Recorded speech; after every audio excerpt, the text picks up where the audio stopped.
Come on, let's go, hurry up and get in. The family, including my sister who was going abroad for her studies, was preparing to move. On the morning of departure day, I was abruptly woken up by my mother and shoved into a taxi as if rushed. Wait, wasn't the departure 3 hours later?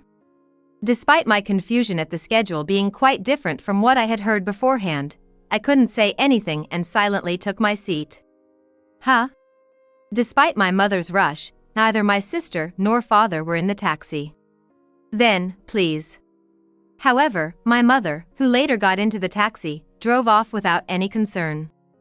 Arriving at our destination, not the airport, but my grandparents' house. My mother dragged me out of the taxi and rang the intercom at my grandparents' house. The two of them were simply surprised to see us appear without any prior notice early in the morning. But my mother, without any concern, declared, "This child is useless to take along, so I'll leave her here," and tossed my luggage into my grandparents' house.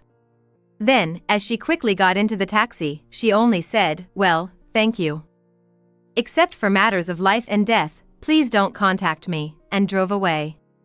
I stood there in shock, feeling like everything had gone dark before my eyes. Am I just a nuisance because I can't hear? Even though I thought that we could eventually understand each other because we're family, the despair at that moment was more painful and sorrowful than the day I lost my hearing in my childhood. I never thought someone could do something so awful. But from now on, Cindy can truly do what she loves. My grandmother, May, said softly as she hugged my shoulders. I had things I loved, but it was impossible. It's okay, Cindy. You'll see soon enough. My grandmother continued to encourage me with her gentle, enveloping smile. My name is Cindy, 22 years old. I live with my beloved job and my benefactors, my grandparents. Although I now lead a fulfilling life, my childhood was far from smooth sailing. I started living with my grandparents when I was 13. Before that, I lived with my parents and my sister, who was 2 years older. In our household, once you turned 3, you were required to start piano and violin lessons. This was a non-negotiable decision that couldn't be changed. Furthermore, the lessons were 7 times a week. Initially, they were 30 minutes each, but gradually increased to 45 minutes, then an hour. Before I knew it, my days were filled with music to the point where I couldn't play with friends outside of kindergarten. But I never felt resentful. Because I was always compared to my older sister, I worked hard in my lessons with the desire to surpass her someday. Plus, I genuinely loved music. There was one time I asked my parents if I could skip a lesson. I heard that my friend is having a birthday party next time. Can I skip the lesson on Friday? Since I never got to see friends outside of kindergarten, I asked my parents eagerly. Upon hearing this, my father responded with a smile, "You got invited to a birthday party? That's great." And in my childish mind, I understood that it meant, "Sure, you can go." I remember feeling even more excited and saying, "Yeah. We're going to eat cake together," in an excited manner. I hadn't been this excited since I entered kindergarten. But with one sentence from my mother that followed, my feelings were swiftly plummeted from heaven to hell. "You can't skip your lesson, can you? Stop saying such nonsense and eat quickly. Skipping means less practice time after eating, doesn't it?" "But Daddy we can't allow skipping lessons. And don't speak in a way that confuses Cindy." "Oh, right. Sorry." That evening's dinner, I left over half of it. Naturally, I couldn't focus on practicing after eating and was scolded by my mother 3 times more than usual. As this episode demonstrates, the one who held the reins in our house was my mother. It seems that my mother dreamed of becoming a musician from a young age. However, she couldn't fulfill that dream, so she entrusted those feelings to my sister and me. Looking back now, my mother's expectations of me were abnormal. I was sent to a music university-affiliated kindergarten, and after returning home, I had individual lessons 7 days a week and self-practice. Instead of family trips, we listened to performances by famous symphony orchestras, and birthday and Christmas presents were CDs from famous musicians or new sheet music. Furthermore, the living room was renovated into a practice room, where I spent almost all my time except for meals, bathing, and sleep. If I wanted to watch TV or read a book, I had to reduce mistakes in self-practice and finish practice on schedule. However, since it hardly ever finished on time, there were only a few days when my wishes were granted. I preferred playing the piano to watching TV, so it wasn't so hard for me, but my sister struggled every day to watch TV. However, despite her efforts, she rarely achieved results and secretly shed tears of frustration where our mother couldn't see. Seeing my sister like that all the time, I began to think, I need to get better for my sister's sake, and concentrated even more on my lessons. One day, when I was 4.5 years old, my mother suddenly said, "Maria, the violin suits you better, so we'll stop your piano lessons this month. On the other hand, Cindy will focus only on piano from next month. If you both master different instruments, you can aim for gold medals as sisters, and it will be splendid when you become famous, won't it?" and decided on our direction without consulting us. I didn't complain because I loved the piano, but my sister was also shocked because she loved the piano too. Still, there was no way we could voice our opinions to our mother. We just stayed silent and continued to follow the path she laid out for us. An incident occurred in our family when I was 5 years old. When I woke up in the morning, both of my cheeks were swollen and I had a high fever. Yes, I had caught mumps. Right before an important time like the competition, of all things, to get mumps. Well, as long as the fever goes down, you should be able to practice on your own, right? So my mother thought, and after confirming that the fever had subsided with fever reducers, she locked me in the practice room and made me practice on my own. I feel dizzy and can't play well. But if I don't do it properly, I'll get scolded again. At that time, I couldn't even tell my mother about my poor health. Then, a few days later, an unbelievable change occurred in my body, as I once again developed a high fever. Huh? Is my sister not practicing today? One day, when I woke up, the house was eerily silent. I couldn't hear a single sound. I ran downstairs from the children's room to the living room where the lesson room was located. Strangely enough, not a single noise was heard at this time. Feeling a horror movie-like fear, I forcefully opened the door to the practice room. There, I found my mother and sister practicing as usual. My mother, bustling down the stairs, seemed very angry with me. However, her angry words didn't reach my ears at all because I had lost my hearing completely at that moment. Sensing something was wrong with my strange reaction, my mother immediately took me to the hospital. And the diagnosis revealed that I had developed severe deafness, a rare complication of mumps. Subsequently, along with the complete recovery from mumps, my hearing slightly improved, but it became so impaired that I couldn't hear clearly unless spoken to loudly and slowly. Conversation with family and friends became difficult, and the days when I couldn't hear the beloved sound of the piano were filled with despair for me. But my mother felt even more despair than I did. I never thought it would come to this. But if this is how it turned out, then there's nothing we can do. Let's just give up on Cindy. Give up? What do you mean by give up? From now on, we'll focus all our efforts on Maria alone. Fortunately, we have 2 daughters. Even if Cindy fails, if Maria becomes a professional, that's all that matters. I see, understood. I'll follow your opinion. Soon after, I was forced to quit the piano, which I loved dearly. Without self-practice, I gained freedom, but with my hearing almost gone, watching TV or playing with friends felt joyless. Above all, not being allowed to even touch my beloved piano was the most painful thing. The following year, I was not accepted to the private elementary school I had planned to attend and instead enrolled in a public deaf school. From here on, I would be treated as a burden to the family. While my mother always attended my sister's school events, she completely ignored mine. If she absolutely had to attend, she would have my paternal grandparents go instead to maintain appearances. But this was still the better scenario. Mother increasingly avoided taking me out, from staying overnight in a hotel for my sister's competitions to concerts instead of our usual family trips. Ultimately, she even avoided everyday dining out with me. Every chance she got, she pushed me off to my grandparents. They always warmly embraced me to spare me from feeling miserable. Given such a household environment, it's no surprise my family never bothered to learn sign language for me.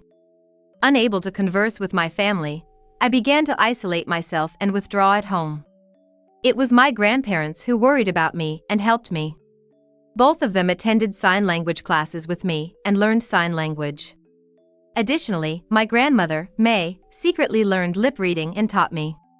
Thanks to their dedicated support, by the time I graduated from elementary school, I had acquired enough proficiency in sign language to have conversations with those who couldn't hear. It was around this time that I began to love and cherish my grandparents more than my biological parents. The decisive rift between me and my parents occurred when my sister was 15 and I was 13. I thought Maria could do it. International experience is absolutely necessary for a musician. Finally, the path to going abroad is open. On the evening of the day when the acceptance notice from the overseas music school arrived, my mother announced with unusually high spirits that my sister would be praised and that we would be moving abroad in a few months. It was at that moment that I first learned that my sister had planned to study abroad and that the move was confirmed upon her acceptance. I wasn't even told such an important thing. I can't use sign language in French. I wonder if sign language is the same over there? And I won't be able to see Grandma and Grandpa anymore. Despite the anxieties and worries that arose one after another, I felt somewhat reassured. But at least I'm being considered as part of the family. That's good. Thanks to my grandparents, I had developed a resilient spirit in adversity, so I vaguely felt like I'll manage somehow. And so, I thought positively about the move, believing that someday, when I stand on my own, I can go see my grandparents. A few months later, on the early morning of the day we were finally departing for overseas. Cindy, wake up! We're leaving! Huh? Really? Did I oversleep? This was the first time since losing my hearing that my mother woke me up. I mistakenly thought that I had overslept for my morning self-practice at the age of 4 and hurriedly jumped out of bed. But soon, I realized that it was just a misunderstanding. You won't wake up unless I speak this loud, huh? My throat will hurt. Hurry up and get ready, we're leaving. While saying so grudgingly, my mother closed the door roughly and left. Her gaze held no expectations, affection, or even concern for me. When I was a child, she used to look at me with much brighter eyes. Although fulfilling my mother's expectations was very difficult, those times when I received affection and concern from her, regardless of the form, felt strangely nostalgic and precious. While gazing around the empty room, I immersed myself in memories of my childhood for just a moment. And then, after taking a deep breath, I slowly stood up. I'll find something in this new place too. And I'll become someone who my mother can look at once again. As I put on the clothes I had prepared, I solidified my secret determination. However, in the next moment, this feeling of mine was shattered. Come on, let's go. Get in. My mother said as she waited in front of the entrance with only her handbag, holding all the luggage, after descending to the first floor. Huh? Wasn't the departure scheduled for 3 hours later? Despite my confusion about the schedule that was clearly different from what I had heard beforehand, I was too scared to talk to my clearly irritated mother. I was pushed into the taxi waiting outside as if being forced. Huh? Is no one else getting in? Despite the rush just now, there was no sign of my sister or father in the taxi. Then, please. However, my mother, who got in later, drove the taxi without any concern. And the destination we arrived at was not the airport but my grandparents' house. Cindy, get off. Please wait after unloading your luggage, it won't take long. At that moment, I felt a sense of unease from my mother's words and actions. That can't be true, right? No matter what, this is awful. While hoping that the thoughts in my head were just a figment of my imagination, I was so shocked that I couldn't move a step. Nevertheless, my mother, paying no attention to me, dragged me out of the taxi and rang the intercom at my grandparents' house. The two of them were just surprised to see their daughter-in-law and granddaughter suddenly appear without any prior notice in the early morning. But my mother, without any concern, said, "Since this child is useless to take along, I'll leave her here," and threw my luggage into my grandparents' house. Then, hastily getting into the taxi, she said, "Okay, please. Don't contact me unless it's a matter of life and death," and drove away. And truly, it was just the three of us, the family, who moved abroad. Am I a nuisance because I can't hear? Am I being abandoned because I can't become a musician? Even though I was deprived of my beloved piano, even though I couldn't have a proper conversation, even though I couldn't be taken out with the family, I had always hoped that someday we would understand each other because we were family. And just a moment ago, I had resolved to strive to earn my mother's recognition once again. The despair I felt at that moment was more painful and sorrowful than the day I lost my hearing. But I didn't succumb to despair again. That was thanks to my grandmother.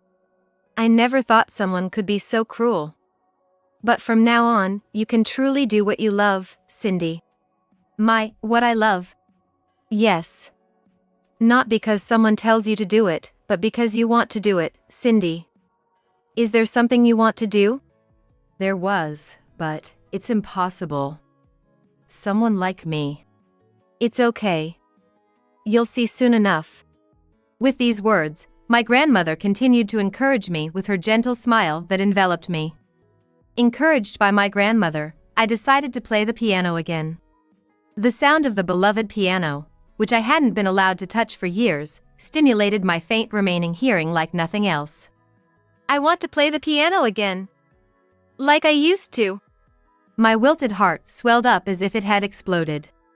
And from that moment on, my days filled with piano resumed. I was now a fourth-year student at a music university. Before entering, there were struggles beyond the ordinary, but I loved music and felt fulfilled and emotional in my life with friends who shared conversations about music. After entering university, I also challenged myself in genres such as songwriting and composition, and I learned the joy of studying music from new perspectives.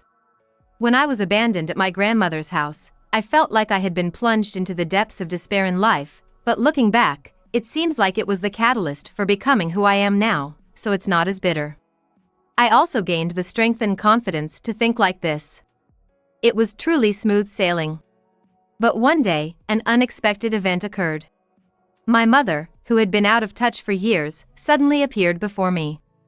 She came to the university unannounced, just like when she abandoned me years ago, without any prior notice. And upon seeing me, she smiled as if she were a different person and exclaimed, "Congratulations on winning the international piano competition. You're truly my child after all," and began to get excited. I was bewildered and couldn't use sign language or speak. Then, my mother, perhaps misunderstanding something, forcibly grabbed both of my hands tightly and said, "Sorry for surprising you. I heard about you on the news and flew here," as she tried to hug me. Instinctively, I vehemently rejected her. For a moment, my mother exclaimed, "Huh," but then returned to her previous smile and said, "Thank you for fulfilling my dream of becoming a musician. You're amazing, Cindy. From now on, I'll support you with all my might. I'll support you not only in your work, but also in your private life.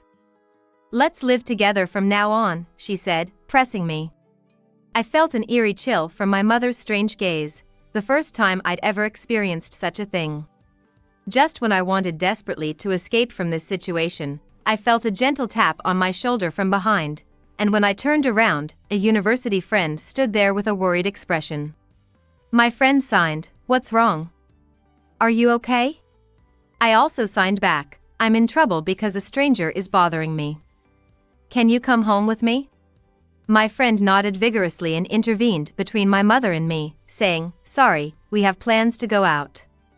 Excuse us," and then took my hand and led me away from the scene.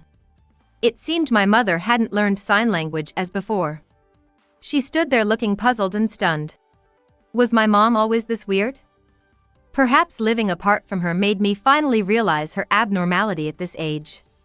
And for the first time, I decided I never wanted to be involved with her again. However, contrary to my feelings, a few days later, my mother showed up at my grandparents' house with my father and sister in tow. "I'm sorry for surprising you the other day. Actually, we plan to return home soon.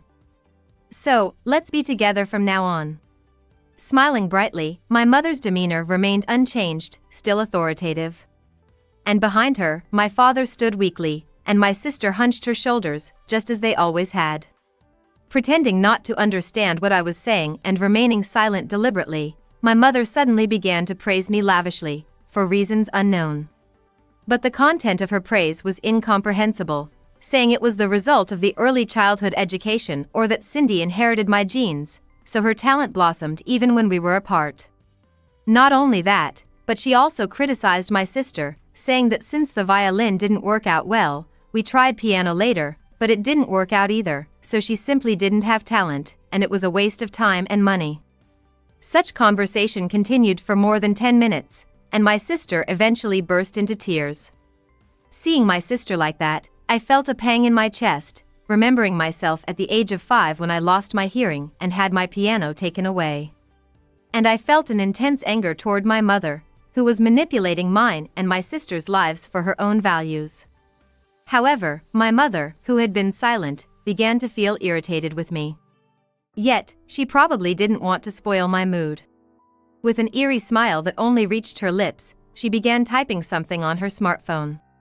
On the screen, it said, "You are the greatest musician. That's why I came to pick you up." I deliberately replied in sign language that I wouldn't go with her.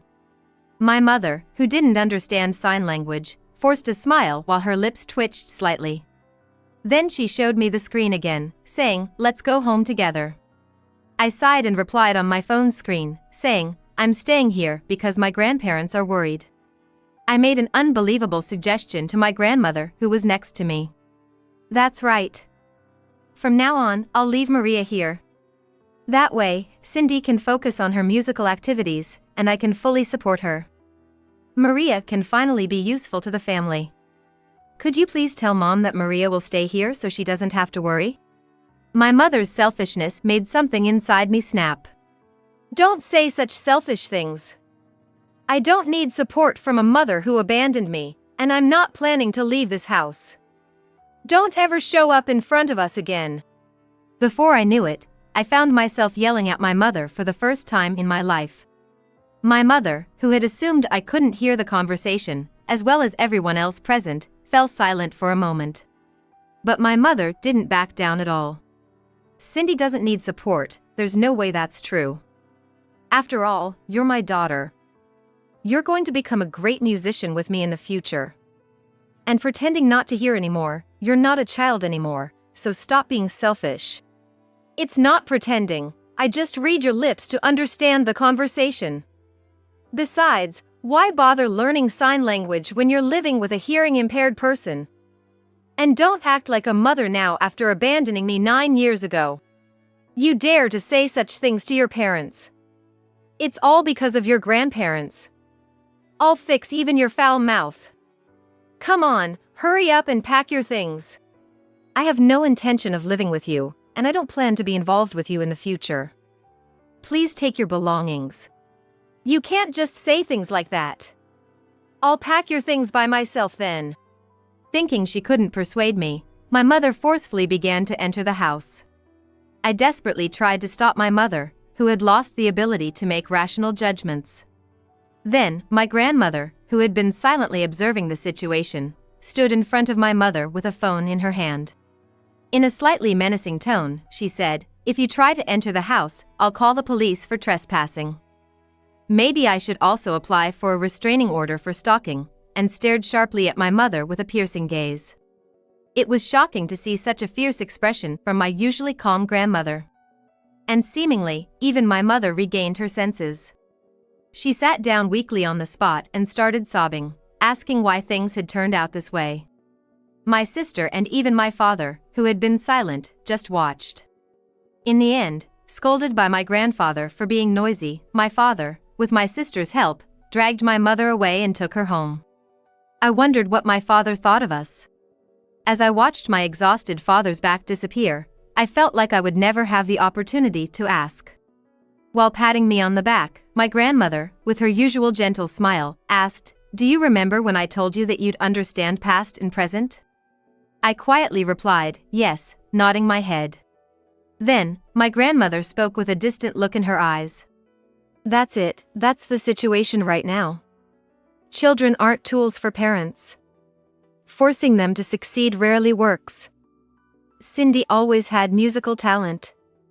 Even though she lost her hearing and faced difficulties, I believed Cindy, a hard worker, could overcome it." "Thanks, Grandma," I said, giving her a tight hug and shedding a few tears. I felt grateful to be their grandchild. It was a moment of sincere gratitude. Despite this, my mother kept visiting, but we didn't respond at all. But no matter how cold we were, my mother's desire for me to become a musician only seemed to grow stronger and worsen. During that time, my father surprisingly visited my grandparents' house. When asked by my grandfather if something was wrong, my father, with a dejected expression, said he was looking for Maria. And when my grandfather inquired further, he learned that Maria's situation had become even more tragic than before. "Why can't you even play this piece? You won't even be able to participate in competitions like this," my mother scolded. "I'm sorry, Mom, I'm really sorry. I've devoted all my money, time, and life to you. So why haven't you become a musician?" It seemed my mother, obsessed with becoming a musician, had started harshly criticizing Maria, who couldn't produce results. She had endured enough until now, but this time, she reached her breaking point. And one day, she ran away with a piano tuner she had met only a few months ago. "You've only known him for a few months. It's obvious you'll struggle being with such an unfamiliar guy. So, I thought I'd bring you back and try to convince you." My father seemed genuinely worried about my sister. But honestly, when I heard this story, I felt a little relieved. I thought, it'd be nice if my sister could start her own life now. That's why I felt relieved. In the end, she is still missing, and although I'm deeply concerned about her safety, I can't help but wish she's found happiness away from my mother's reach. Meanwhile, my mother, abandoned not only by me, but also by Maria, spends every day shut inside the house, resembling a recluse, my father said. And every time he refused, my father would receive verbal abuse and sometimes even have things thrown at him. Unable to endure such a life any longer, my father eventually left my mother with only a completed divorce papers left behind. When my father left, my mother caused a commotion, and even when she came to my grandparents' house, she looked at them with pleading eyes, begging for me, as if she had no one else left. And I couldn't help but feel a shiver run down my spine, realizing that this person, no matter what happens, will never change, only ever thinking of herself. When my father left, my mother immediately started working to support herself, but none of her jobs lasted long, and she ended up changing jobs frequently. And a few times a month, she comes to my grandparents' house, shouting for Cindy to be returned. I made a bold proposal to protect my grandparents' livelihood. It was to move. Now that I have a stable income as a professional pianist, I thought we could live safely and comfortably with my grandparents. At first, they were hesitant, but when I explained my thoughts, they willingly agreed to move. And now, my grandparents and I live peacefully in a condominium in the city. We also sold my grandparents' land along with the move, so we'll never return to that town again. With this move, I finally felt like I had gained control of my own life. And it seemed the same for my grandparents. They were delighted to have peaceful days they could live without worry. Recently, as they've aged, they've had more medical appointments, but they still never miss one of my concerts. And they always praise, "You were amazing," as expected of Cindy, without fail. I was happier in this moment than anything else. I want to continue to cherish the two who have always been on my side no matter what. And secretly, I want to give back to them the same amount of love they poured into me, starting from now.